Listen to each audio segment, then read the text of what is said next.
What's up, guys? And I'm going to tell you exactly my process of how to transition from, running some super aware ads to product pages to actually the super complex funnel topics that everyone is kind of trying to sell you right now on YouTube. And it is actually working, but it's not working like you think it is. You have to actually properly test it in order to profitably get into it. And actually the step 0 before I'm actually going to get into this 3-step process here is to have a decent scale already, right? This is kind of contradictory to what everyone trying to tells you on YouTube right now, which is essentially just, hey, launch a funnel. It doesn't matter. Launch a brand immediately with an advertorial and whatever. Like, what's going to happen there if you do that actually is you're going to disqualify everyone, right?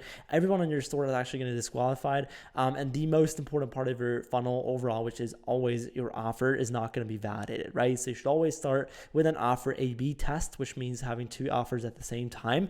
Now, if you also put in an extra pre-sales page before people get to see the offer, then it's not going to be enough traffic to overall validate the offers each, right? So you're just basically adding in one more variable, which could potentially go wrong, and it probably is, okay? Maybe even tried it in the past. So I'm going to give you this 3-step process after you are at a certain scale. So this funnel right here, I'm going to make that like really clear. Solution or product aware ads, maybe most aware ads, running those to a product page directly is not a bad funnel. It's well and alive, and it works. The problem of why people implement funnels like this is because their offer just doesn't hold the spend. The people that come to the store after a certain scale just get too unaware. They have no clue about their problem. They woke up this morning basically not even knowing that they had this problem that you're trying to solve, and so they're not going to buy immediately. They're not going to directly respond. However, with funnel structure like this, you can warm people up a lot and actually make them buy still, okay? So this is the whole point of it. Now, let's actually get, a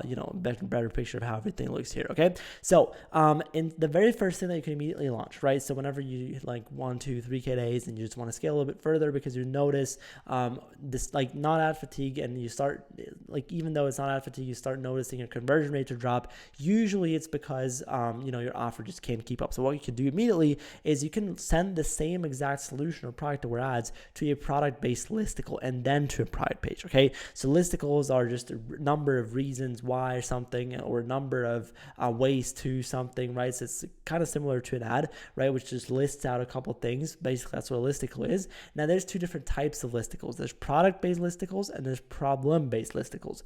Product-based listicles are, for example, like the super classic 7 reasons why people switch to product XYZ, right? And what that would do is essentially would speak to very solution aware, even product aware people who were just thinking about getting this product in the first place. Now they actually, I give them basically 7 reasons why and then send them to the product page, which is already going to warm a lot of them up, right? However, it's still going to appeal, not going to appeal to very unaware people. And so this is the first mistake that a lot of people make. A lot of people run like some UGC ad, some solution where some bottom funnel image ad to a advertorial or to like a quiz funnel. It doesn't work like that, right? These people are already very aware, and you're once again just going to disqualify those people with your pre-sales page. However, this is really just this extra step here, like this middle solution here.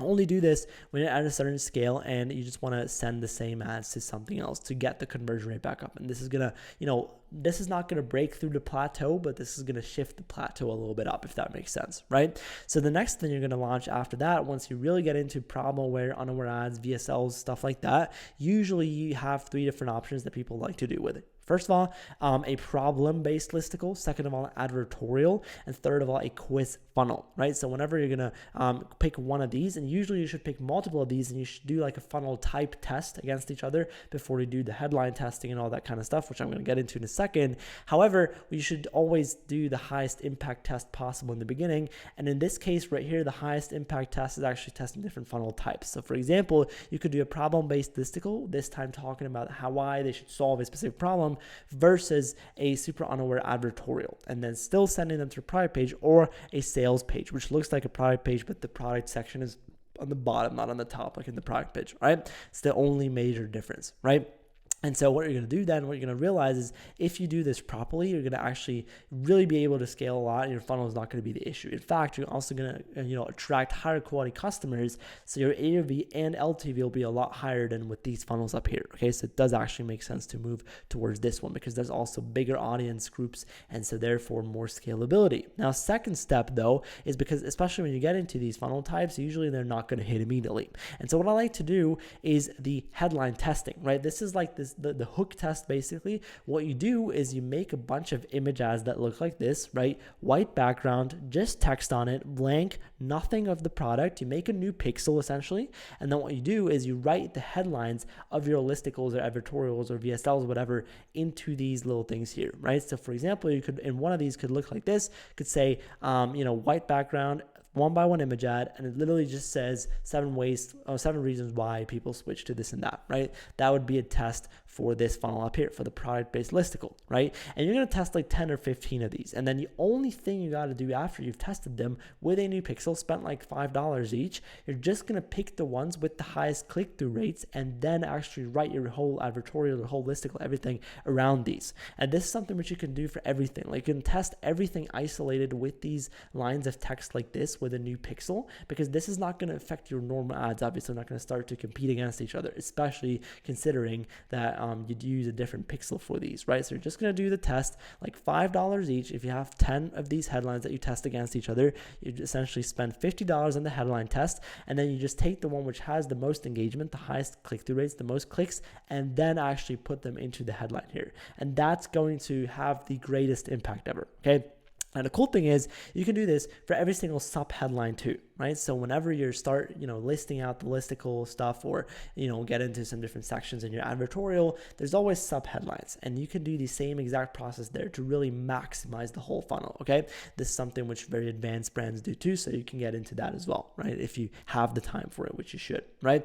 And then step number three, what you're going to do is you're just going to iterate them, because obviously the first funnel, even if you do all the headline tests properly, and if you follow this stuff here and you don't send some random UGC ad to some random unaware advertorial, but you actually do this the proper way, then what's going to happen is it's still going to fail. Okay, guess what? It's still not going to work. It's still going to fail. So how you can get out of that is basically getting an app which records all your visitors, sees where they drop off, what the click-through rate of each funnel is, actually testing them against each other with the same campaign type, so A/B tests at the same time, and then iterating, which means doubling down on the ones that work better. So let's say you figure out that, for example, headline 1 and headline 2 have the same CTR. And then you do, let's say, for example, you do a problem-based listicle with headline 1 and then an advertorial with headline 2. And so let's say you figure out for some reason the revenue per visitor with advertorial 1, like with the hook, headline 2 is actually better. Well, what you do then is you first of all turn off the A/B test and then turn off another one, which is going to be both of them advertorial with this headline, but maybe different media, maybe different sub headlines, maybe different copy, maybe a little bit of a tweaks in the headline, maybe do a retest in the headlines, but this time all 15 you make closer to headline 2. So all this type of stuff you have to do to go deeper and deeper and deeper. And iterations just means like you do a sprint, you run a test, and then you iterate, which means looking at the metrics, looking at the numbers, and then doing more of what worked and less of what didn't, right? And then you can do this 100 different times until your funnel is maximized. I would say if you can pick one thing which you can really remember from this video, I'd say it's the headline testing. I think that's the most powerful, valuable piece of information that you're going to get today. And you can do this for your hooks too. You can do this for everything, every part of your entire funnel, from the first touch point of your prospects with your brand up until the 5th post-purchase upsell, right? Email subjects, everything can be tested like this, separate pixel, so you can give it really the best chance of success. It's just an image ad, no primary text, no headline, no description. Call to action is learn more, make it as unaware as possible, add as little stuff that could potentially go wrong as humanly possible. And then from there, all you got to do is just test these, run a test, don't overspend, just spend a couple dollars. I like to spend like $5 each of these, and then you're literally just going to see how the test performs and then go from there, right? So this is pretty much it for this video, guys. I hope you could learn a thing or two. I do have a mentorship program too, so if you want me to help you out execute this into your store and your brand, then go ahead and check it out. And I want to say thank you so much for giving me your most important asset, which is your attention. And yeah, thank you so much for watching. I wish you a beautiful day.